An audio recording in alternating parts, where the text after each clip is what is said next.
Hi, and welcome to a new episode of SportsDay Rangers podcast. I'm Evan Grant of the Dallas Morning News, and you guys just get me this week. Well, at least for the first segment. John is doing something he hasn't done in 40 years or so, maybe longer than that. I have no idea what like a young, unfettered career John Blake was like. But what we do know is he's on vacation, and as of course he does, even when he's vacationing, I'm sure he's going to be looking at some historical artifacts. It's just not baseball artifacts. But we will hear from him later in this week's episode. We did do an interview. I just want to make sure that everybody is aware that SportsDay Rangers is our weekly spinoff of the Dallas Morning News SportsDay Insider podcast. We keep you up to date with the latest on this year's club while leaning on John and my years of experience around the team to tell some old stories and have a little bit of fun. This week, our guest is going to be 20-year Major League veteran Darren Oliver, who played a key role in the Rangers' first division championship and was a key member of the bullpen in the Rangers' first two World Series appearances and is now a special assistant in the front office. We'll also look back at the first ever interleague game in the archives in Arlington, to which Darren Oliver also has something of a connection. We've had great conversations with former Rangers over the first month of the show, including last week's guest, Rusty Greer. If you want to interact with the show, you can find both John and me on X. I'm at Evan_P_Grant, or reach out to me via email at egrant@dallasnews.com or any of the Morning News' social media channels. You can find the SportsDay Insider podcast, which also will include the feed to the SportsDay Rangers podcast, wherever you like to consume your podcast. It sounds to me like we're eating podcasts, but we're just using podcasts. I'm still getting used to the podcast world. Bottom of the ninth, bases loaded. Here comes Jimmy Dale from Baker Brothers Plumbing, AC, and Electrical. Thanks, Chuck. When your home pitches curveballs, Baker Brothers knocks it out of the park. Home run, Baker Brothers. Incredible. As the official home service partner of your Texas Rangers, we're offering $300 off a tank or tankless water heater. Another winning call. Visit callbakernow.com or dial 214-342-1171 today. Baker Brothers. Great service. But I am used to talking to myself from This Week in Rangers Baseball, y'all, what I've done several years here on video, me talking to myself about this club. And so let's get into a couple of things from the last week and where this club is as they are getting closer and closer to the halfway statistical mark of the season. I think there were a couple of big moments in the last week on this 9-game road trip that had the Rangers at Tampa Bay and at Washington. And as they begin this week, they will play 3 games in Minneapolis, where they haven't done very well for the last couple of years before coming home. They've had until this point of the season, they had a very heavy home split and hadn't played as many games on the road. So this stretch of the schedule leading up to the All-Star break is very road heavy, which is going to be a test for this team. It hasn't played very well on the road to this point. On Sunday, when the Rangers won a bullpen game over Washington 4-2, started by Jacob Latz, it marked a couple of firsts. It was the first road series win for the Rangers in more than a month. They had lost, I think, 4 consecutive road series, and it was the first time they'd won consecutive games on the road in a little bit longer than that. So that was a big change for the club. How we got here this week involved a little bit of a struggle for Kumar Rocker in Tampa Bay, and I think that was the big story of the series in Tampa Bay. Rocker just really had a hard time getting through the Tampa Bay lineup, made a couple of mistakes in fielding his position, one in getting to first base slowly that allowed a run to score, and then another, in continuing in that play. He overran the bag, took a couple strides further into right field or towards right field, and didn't really realize he had another runner on base until it was too late. And by the time that all took place, run had scored. And it was a bad look for him and for the Rangers because, again, some of these fundamental things that we're talking about, like covering first, and how to react when you've got the ball in your hands with a play and or a runner on the field, as well as holding runners and the running game, things like that. These have been an issue for Kumar. I don't think it's anything that's not fixable, but I certainly think it does illustrate that he needs more time in the minor leagues. When you go back and you look at the amount of time that Kumar Rocker spent in the minor leagues, all total to this point, it's, I think, 71 innings.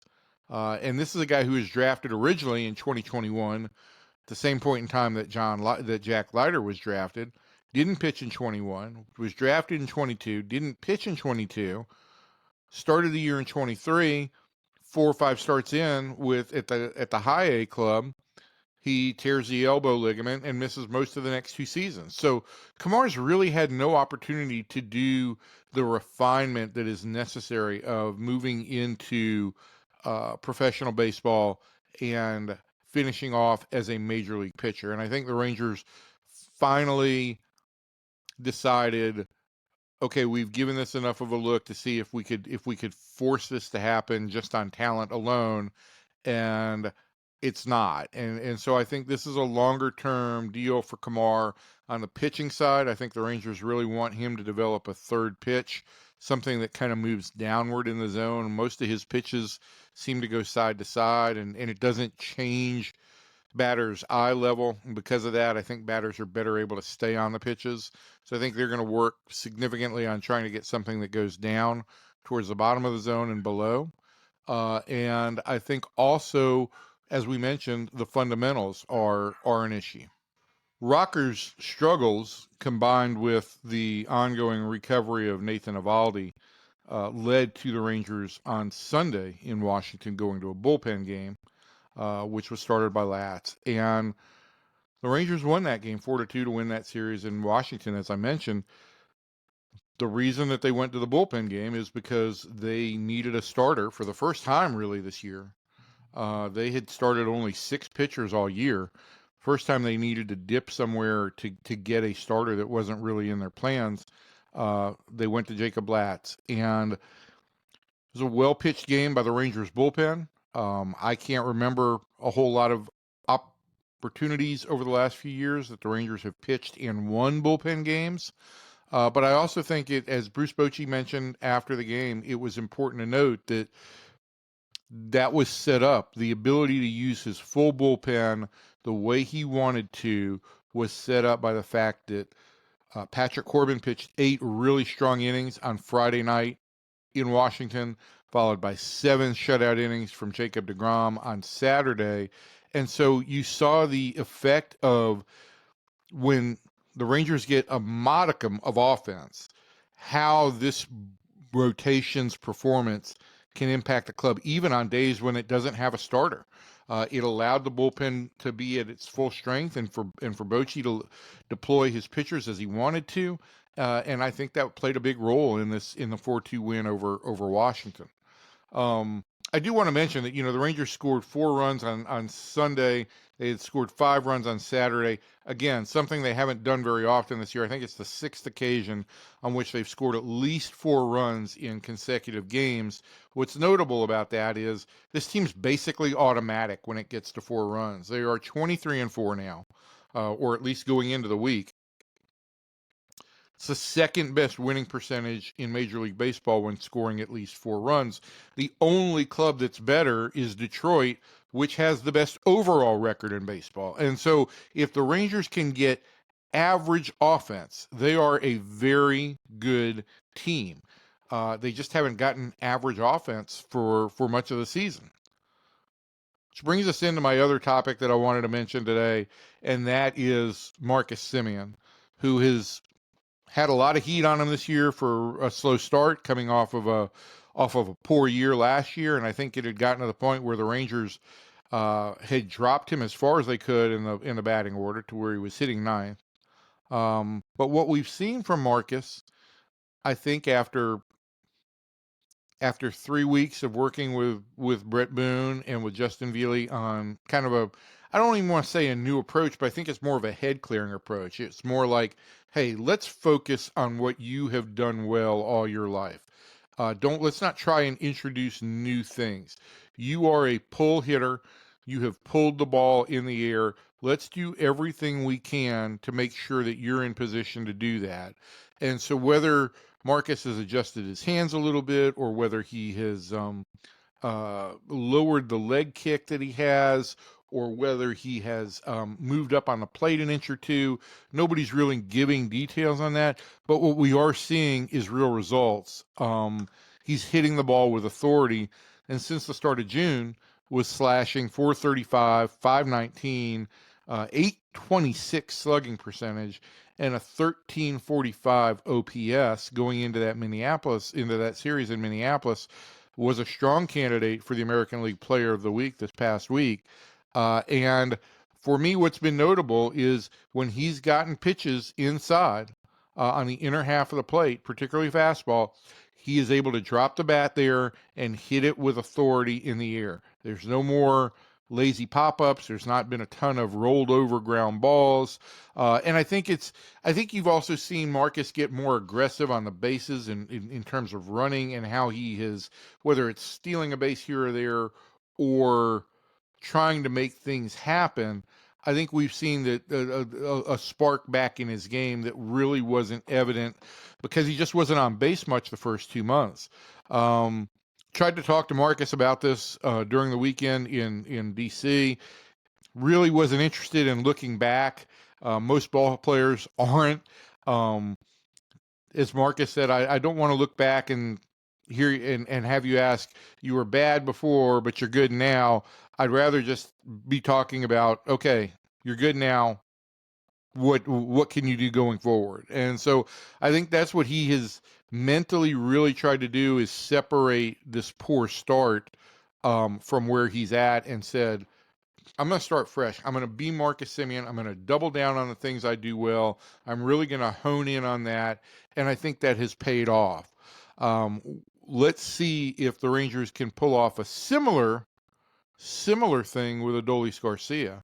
That's been the other real struggle in the offense has been Adolis' situation. He had sat out 4 consecutive starts last week, then played 3 games, then sat again on Sunday. And, right now, I don't know that you can make a case that Adolis Garcia is one of your 3 best offensive outfielders. I think it's Sam Haggerty, Evan Carter, and Wyatt Langford. And none of them are going great. Haggerty has been a real kind of spark plug.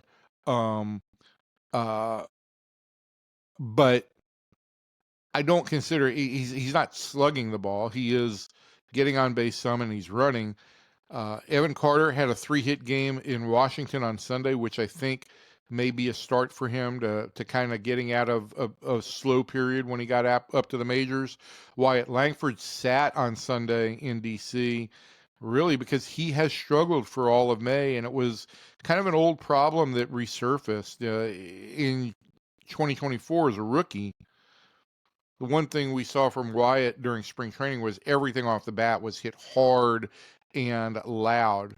And once the season started, it's almost like he tried to muscle up a little bit more once he finally got into big stadiums and big crowds for the first time in his life. And we started to see exaggerated motions with his hands and with his legs. And that, the Rangers felt, led to him swinging uphill, getting underneath balls, and leading to a lot of either pop-ups or routine fly balls. And I think that's what the Rangers have seen some of in the past 2 or 3 weeks. There's also been one troubling element. Didn't get a chance to address this with anybody on Sunday in DC, but I think it's worth monitoring. Last year, Langford was a .250 hitter with a .500 slugging percentage against off-speed pitches. This year, he is hitless in over 20 at-bats against those off-speed pitches, the splitter and the changeup. And so I'm looking right now, the percentage that he's seen of that pitch is very similar to what he saw last year. But I think as the season progresses, if Langford does not show an ability to make an adjustment there, you're going to see pitchers try and exploit that much, much more often. So that's something to watch on him. And that's where I think this club is right now. They are, as the week starts, they're 4 games below 500. There were some signs in the DC series that this offense can be capable, but 2 games is not enough to simply draw a conclusion. It was a nice start. They've got to do something to continue that to turn this into a trend. Whereas I think in the case of Marcus Semien in particular, we're past the idea of, is this a start? This has been a trend. He's done this now for 10 days. That's when you move into the area where something is an actual trend. So it's worth monitoring with the rest of the club where this offense goes from here. But you get a couple wins, you get a day off as you did in Minneapolis, and or as you did on Monday in Minneapolis, and maybe you come back with a little bit more spark going into the next series. So it all will play out for the Rangers before they get home and have their next homestand. And really, let's get into the rest of the show here, folks.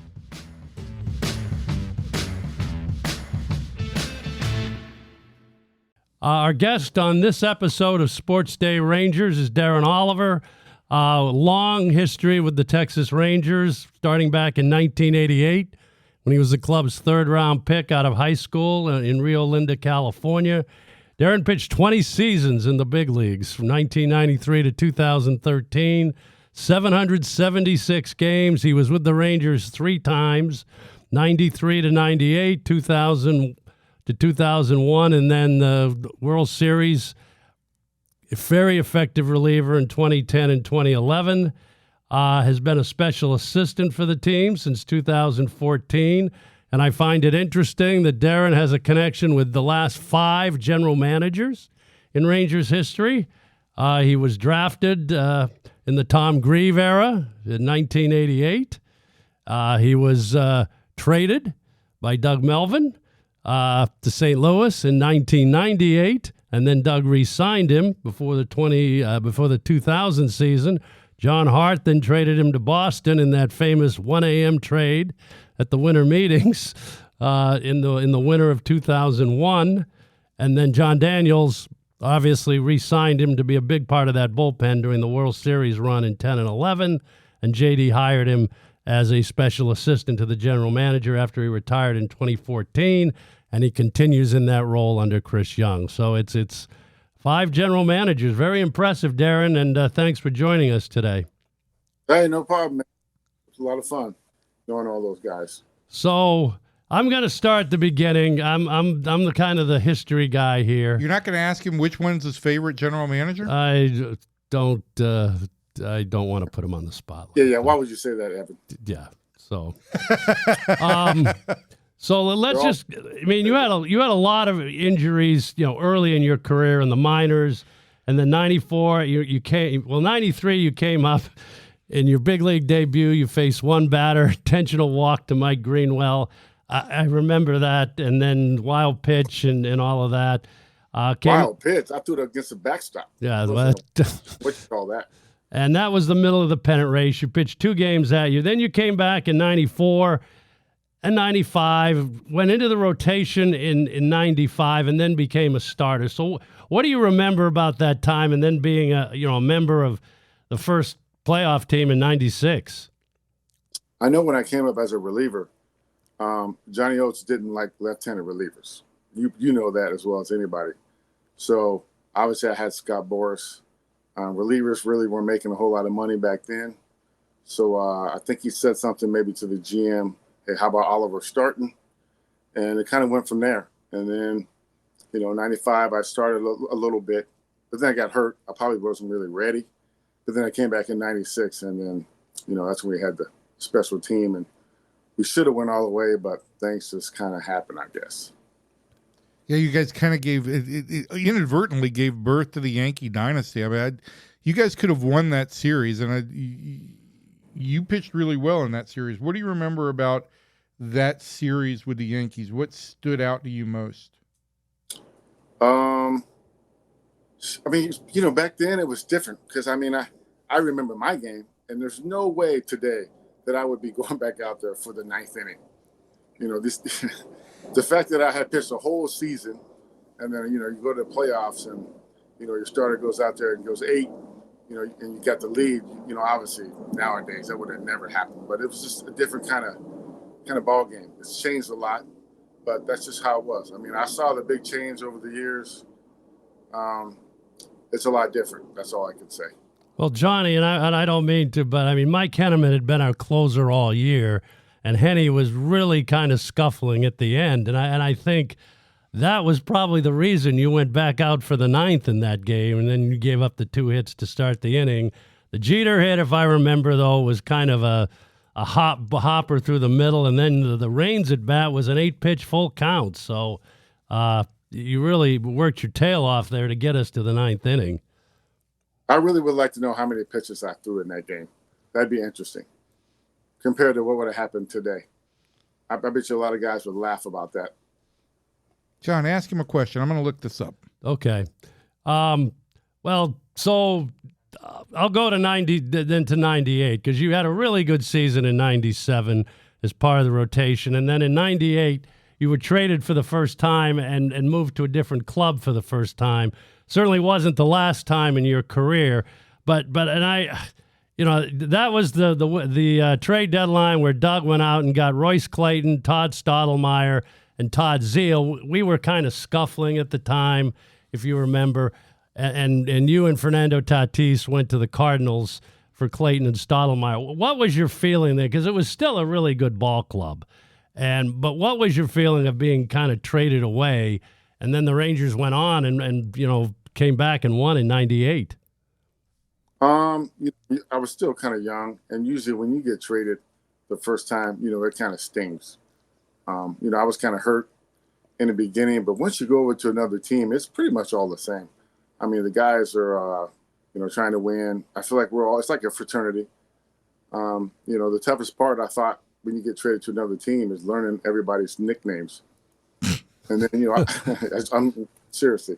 But then plus we had McGuire, hitting home runs. That's right. You were part of that home run chase. That's right. You were on that team. Yeah, that was great. I mean, we really didn't have a great team, but we still drew a lot of people because of McGuire and Sosa. So it was a lot of fun. I had a great time there. I got to go to the National League. I got to hit, which I love to do. I sure wish they would do that again. I don't like the universal DH, but we'll save that argument for another day. But it's just it's a lot of fun playing in the National League when the pitchers can hit, and the managers has to, you have to be a good manager to manage in the National League when you have the pitcher bat ninth and the double switching and all that kind of stuff. I kind of wish they would get back to that. How do you feel on that note? Well, let me just say this. You threw 113 pitches against the Yankees in 8+ innings in 96, which is... That's not too bad.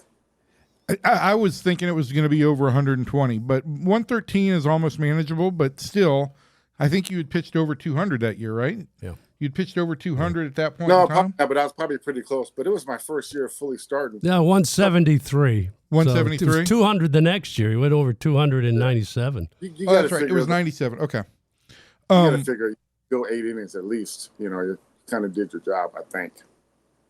So, Darren, I'm just wondering, right? You got traded in 98, and this club started focusing on the pennant race, and September here was memorable. But as a newcomer to the Cardinals and watching the end of the Sosa McGuire chase, what was your perspective? And you were kind of an eyewitness to history. Well, not a kind of, you were. No, that was great. I mean, talk about. Literally during batting practice, let's say batting practice started like at 5:30 if we were on the road, there would be 20-some thousand people in the stands, and the visiting team, the players, would come on the dugout just to watch them take BP. I've never seen anything like it. It was, tickets were like golden. It was a lot of fun. I couldn't believe that this guy it was like he was hitting a home run. He'd walk 3 times and hit a home run.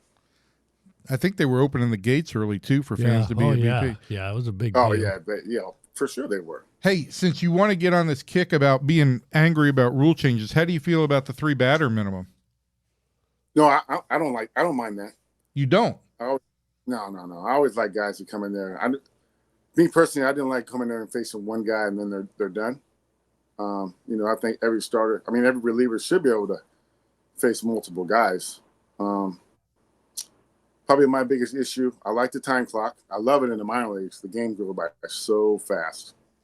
But I don't like the throwing over the first base or throwing over to a base twice. I think that's kind of a disadvantage to the pitcher. But I see that they want to put more offense on the scoreboard, so they're going to do what they can to have more offense so more people can come to the games and watch. Yeah, tell me what point in time they're actually going to start having the more offense. I'd be interested in that. Hey, they're trying. But I mean, if you've seen these pitches, I feel like everybody that comes in the game, they all throw 95 plus.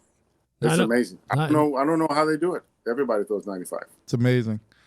So we want to get to the current team and your observations on some of our young pitching, but so the thing I'm interested in here is how you kind of resurrected your career in 2006 with the Mets. You basically had I don't know if it was retired in May of 2005, and you'd been a starter at that point for 10 years. And the Mets, you go to the bullpen, you have you go to the playoffs 4 years in a row with the Mets and the Angels, and you come to the Rangers, and obviously a huge part of those two teams coming out of the bullpen. But what transpired there in 2005, Darren? You got out of the game for a few months, but then you got back in and you resurrected your career as a reliever. Yeah, that was an interesting year. Actually, I got kind of lucky because I was there in 2006. I went to the winter meetings. They were in Dallas. I sat there with Sandy. Who's our Sandy? Sandy Johnson. Sandy Johnson. So we went in there, and as well as I do when you go to winter meetings, a lot of times people are just hanging out at the bar, telling old stories. So he asked me, hey, you still want to play? And I was like, I was still kind of bitter about 2005, and I kind of let myself go a little bit. So I said, well, what do I have to lose? I'll just go into camp. So I go into the camp. I was pitching great. I was like, dang. And then one of the pitchers got hurt. I think it was Zambrano. I think it was Victor Zambrano. And I remember my mother was sick. She had breast cancer, so she had surgery. She was going to have surgery, and I kept telling Omar, I said, hey, I got to leave. I got to go to California. And they're like, well, we don't know if you're going to make the team or not. And I said, well, I got to go. He goes, well, what if you go down to AAA, for like a couple weeks, and then we'll bring you up? And I was like, well, at that point, I didn't want to play minor league baseball. So I was like, thank you. I'm not going down to AAA. So as I'm flying back to California, stop in Dallas, that's when I get the phone call from Omar asking me, would I go down to AAA? And I was like, I told you I'm not going down to AAA. So I fly down to California. My mother has a surgery on a Friday. And he calls me. Him and Willie Randolph call me on Saturday and say, hey, you're on the team. We need you back here on Sunday for the workout. And then I think the season started maybe that Monday. So I took the red eye from San Francisco and pretty much pitched out of the pen from there. Willie was great. He kind of took his time with me because I really hadn't pitched out of the bullpen. We had a good team. That always helps. And it kind of went from there. I mean, you talk about lucky. I obviously had to pitch well, but it just maybe it wasn't my time to quit or retire. Well, you reinvented yourself. And I'm as we transition into talking about this club a little bit, we're seeing one guy that's kind of going through that and is having some success this year after struggling in it last year. Have you had any conversations with Cole Winn about the transition of the bullpen? It seems like this year he's really kind of gravitated to it and feels much more comfortable with it.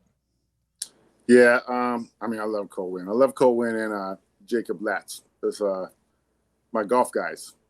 I think it's different when you're younger. I was a little bit older when I transferred to the bullpen. And obviously I didn't have the same stuff. But it takes time to get acclimated to the bullpen. You might be up, not pitch, up again, not pitch, and then they actually go out there for like 2 or 3 innings. It's not that easy, but I'm so glad that he's doing well. I love it. He's a good kid. I love watching him. Kobe and I, we try to take him out to lunch from time to time, and when those guys were in the minor leagues, we'd go golfing with them. They were mad when I took a hat from them because I beat those guys, which was a lot of fun. But I still them around. I was still around at home at my home club at Vaquero. So I definitely want to take those guys out there. I told them, I said, hey, it's my treat. I got you guys. So we're gonna have a lot of fun whenever we go out there to play. So getting into now, you're a little more into your current role. You and Colby are kind of the tag team when you go into a minor league place. And I know you were the one that kind of had Colby interested in this after his career was finally over. But and you've told me a lot of times how much fun you have, and you go in sometimes when the pitching coach, for one of the minor league clubs is taking a few days off, Darren or Colby will go in and be kind of the acting pitching coach and play golf. And go to good places. You don't want to meet a minor league team in a lousy city. You'll look at the schedule, find a nice place where you can go for a few days. How much fun has that been for you now over the last 10 or 11 years? Oh, it's great. And what's the best thing about it? You forget how it was in the minor leagues. Sometimes, it's a grind, especially the staff, the coaching staff. It's a grind, and we usually try to find something that we can relate with the kids down there. And obviously I have kids of myself, and they're pretty much the same age as these guys. So it's kind of easy transition, just like Kobe. And I think they really like to hear, they really like the stories that we tell them. And plus we can understand when they're out there and they're not having a good day, or if they are having a great day. We kind of get it because we've been there, done that. We weren't Hall of Fame pitchers, but we weren't bad pitchers. We were just good. And some days we were, really good. And that's usually how most athletes are, let's be honest, football, basketball, baseball. I would say most guys are kind of in the middle. They're just good. And then the ones that are great, those are the Hall of Famers. And sometimes it's just really easy for them. And if they've never struggled before, it's kind of hard to relate to what those guys are going through. I do want to ask you about one thing, because I know you just got back from Spartanburg, where the new advanced Class A club is. And I know you want to rave about the ballpark, of course, because Rev Entertainment built that. But you did see David Davalillo, who is one of my favorites in the organization in terms of upside among pitchers. And let me just, as we speak right now, he is, as a minor leaguer, he's 13-3 with a 1.97 ERA in almost 200 professional innings. What did you see from Davalillo? What did you like about him? Tell me what your thoughts were. He's just, you could just tell when he goes out there, the confidence is just all over the place. And when he pitches, he may fall behind 1-0, but he's quick to get back into the count. It doesn't matter if he's throwing a slider or changeup or whatever. And he just attacks the hitters. I mean, he only went 5 innings, but it was really no.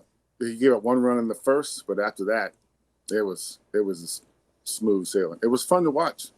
I was really, really glad I got a chance to see him. And actually, Bonifay was down there, which was good. He got a chance to see it. He actually sat in the stands. I always sit in the dugout. But, you could tell there's certain guys that go out there, you could just feel it.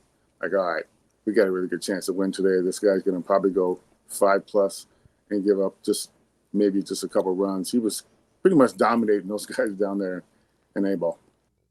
Well, Darren, we appreciate it, and we're going to close on this. And I'll say this: Evan has 5 quick questions he wants to ask you, and these are his questions. So we'll pass it back to Evan for Evan's 5 things. Da da da da. John really doesn't have a lot of confidence in this, but this is just a quick questionnaire, Darren. You played in an era where we didn't have all those little sound bites on the scoreboard and all those little funny bits. So consider this your opportunity. You ready? Ready. All right. What's the best sandwich? For me? Yeah, this is your questionnaire. Man, probably like a turkey club. That's very generic. Have you ever personally asked for an autograph, and if so, who? Yes. So back in the day, in the 90s, Ken Griffey Jr. and I had a Nike commercial. So it was our last years. He was in Seattle his last couple of years. I don't know if I was pitching that day or not. And he wasn't playing, obviously. He was old like I was. I called him on the phone like in the third inning and said, hey, man, I want you to sign a bat for me, but just don't sign it. Put something on it. And he put on there, I made you in that Nike commercial. And signed it. I thought that was pretty funny. I someday I'm gonna have to get behind how you and he ended up in a Nike commercial. But what's your favorite sports memory that doesn't involve you, Darren?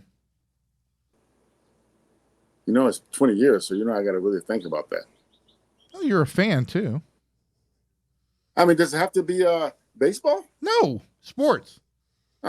Watching Tiger Woods play golf. Okay. Winning the Masters.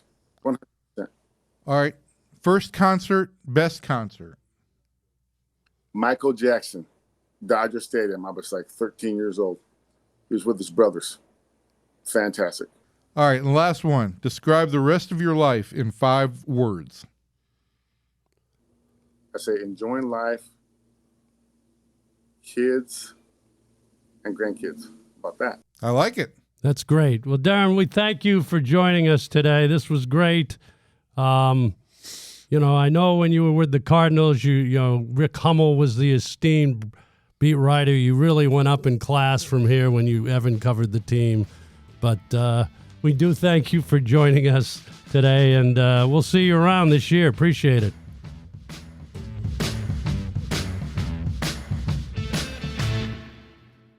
Okay, we thank Darren Oliver for joining us today, and now it's time for everybody's favorite segment, the Archives in Arlington, where we come up with something that happened in this week in Rangers history.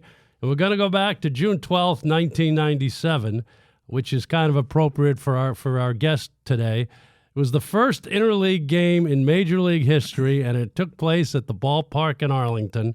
The Rangers played the San Francisco Giants. Now, we made a big deal out of this. This is, my PR background here. This was my first real exposure to the John Blake circus. The Spin Meister. The 1997 Rangers were not having a tremendous season. They had come off the championship in '96, but so when the schedule came out, it was the first day of interleague play ever. It was the first year of interleague play, and the American League West was playing the National League West. Those were the only interleague games. This was a Thursday. And when the schedule came out, the other 3 games between AL and NL West clubs were all on the West Coast. So we had this, and we were at home. So we had like a 2-hour window on this for being the first interleague game, and we took full advantage of it, believe me. We had Willie Mays and Nolan Ryan came in to throw out the first pitches in that game. I think we had both league presidents. We got some national media attention out of it. We did our own little logo, and we had a sellout for over 46,000 fans at the ballpark in Arlington. And just a couple of trivia questions from there. The first batter was the late Darrell Hamilton for San Francisco. He'd been the Rangers center fielder the year before. The first interleague home run was hit by Stan Javier, also of the Giants. You're burying the lead. Who threw the first pitch? And Darren Oliver, our guest, was the starter that day. He was the losing pitcher, gave up 4 runs in 7 2/3 innings. And Rusty Greer, who we had on last week, was 3 for 4 in the game. It just had a lot of storylines, Evan. I mean, Will Clark played against his former team. Barry Bonds was on the Giants in those years. And the Rangers did lose the game, as I said. But we were able to create quite a spectacle out of it. And we did, like I said, it was, for that year anyway, it was a big deal. Yeah, and it was, again, my first real exposure to the John Blake spin machine. And you took the game and turned it into something that was a big deal, mostly because you brought in Nolan and Willie to throw out the first pitch. And Did they sign the pitching rubber, or did you take the pitching rubber, or something? What did you do? We took the pitching rubber out and sent it to the Hall of Fame, I believe, and had them sign it. Yes. And did that have the little interleague Oh, logo? we plastered that interleague logo all over everything. Bases, pitching rubbers, uniform patches. We got the league to really buy into this, and again, it was a scheduling quirk. We had a 2-hour lead time to the games on the West Coast, and you milked it pretty good. And that might be the most memorable thing about the '97 season, which was a pretty forgettable year in between the first two playoff teams. Believe that was the year that Juan missed a significant amount of time early on. The pitching, after being so strong in '96, really went downhill. And obviously the big signing for '97 was to take John Wetland from the Yankees and make him your closer, and he had a strong year. The other thing was there was that commercial, my first exposure to Rangers ticket sales commercials, because '97 was my first year on the beat, that had Chuck Morgan narrating, John Wetland riding all around town on his bike, closing doors, closing windows, because now you had a closer. Right, and you're right about the pitching. I mean, Kenny Hill, who had such a strong year the year before, we ended up trading him. And Doug, and we won't get into this too much. Doug Melman made a couple of some significant trades for '98 when he got Aaron Seeley to come in and join that rotation. That was a huge move. But anyway, and you got Rick Helling back in '97. Right. And those were two guys who won 39 games, I believe, in '98. Yeah, I'll always say Aaron Seeley is a very underrated Ranger for those 2 years, '98 and '99. He won a lot of ball games. We should have Aaron on at some point in time. Yeah, he's a scout now, right, for the Dodgers? No, he's with the Royals right now. You know what? I will tell you this. I'll give you one quick fact, and we got to get out of here. Aaron Seeley, Nathan Eovaldi's first pitching coach. Really? Yeah, he had him in the Dodgers organization. Yeah, he's a real good guy. So, want to thank you for joining us on Sports Day Rangers. Don't forget to check out more sports content from the Dallas Morning News. Sports Day Insider, my podcast, and with columnist Kevin Sherrington, and usually a guest from our staff to discuss important stories in town this week. That runs every week as well. If you have any questions for us, you can ask us on X, and we'll try to get to some each week, although we haven't gotten any yet because we talk too much. And thanks to Darren Oliver for joining us this week. It's always great to visit with him, and he really does approach everything with such a great attitude. We'll talk to you all next week.